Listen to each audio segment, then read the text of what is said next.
Hi, my name is Kayla and I work in the customer experience department at Gutterglove, and today I wanted to bring you to my house and show you the installation that I did last fall.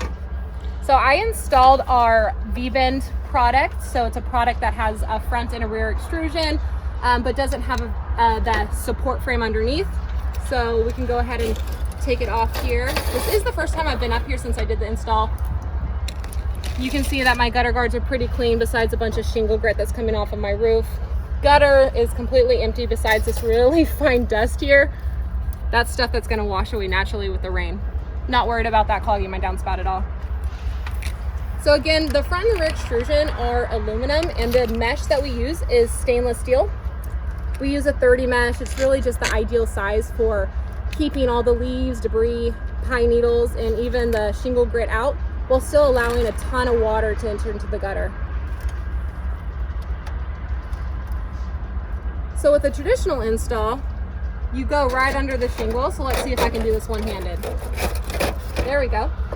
So slides right under the shingle, making sure that this front extrusion is flush against the lip of the gutter here. We do have new gutters, which makes it a little bit easier because it's not as sloping or anything like that. It's pretty even. So again, just making sure that you're going down, keeping this flush. I mentioned that I work in the customer experience department, so we do get feedback sometimes about rainwater runover. On the rare occasions that we do get it, it's usually determined that a simple installation adjustment can actually solve it. And that is something that is usually overlooked during the original install.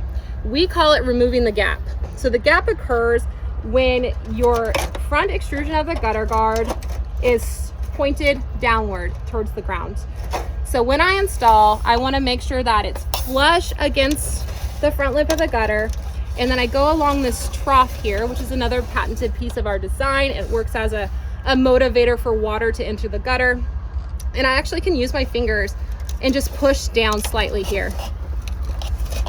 What I'm doing is making sure that the trough is about 1/8 inch underneath or below the front lip of the gutter, and that removes the gap. After I'm done making sure this is flush, I can go back and install with my screws that are included. So the self-tapping screws are super easy to do. I did it from up here with a hand drill. They're all included in the box. And we recommend doing 3 per section, putting one towards the end here, one here in the middle, and then another one at the ends.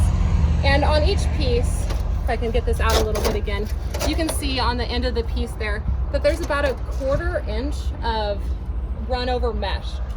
And that actually lines up really nicely with the next section to make sure that all these gaps that can be created between the pieces are covered, making for a really nice, sleek, finished look once it's all the way installed.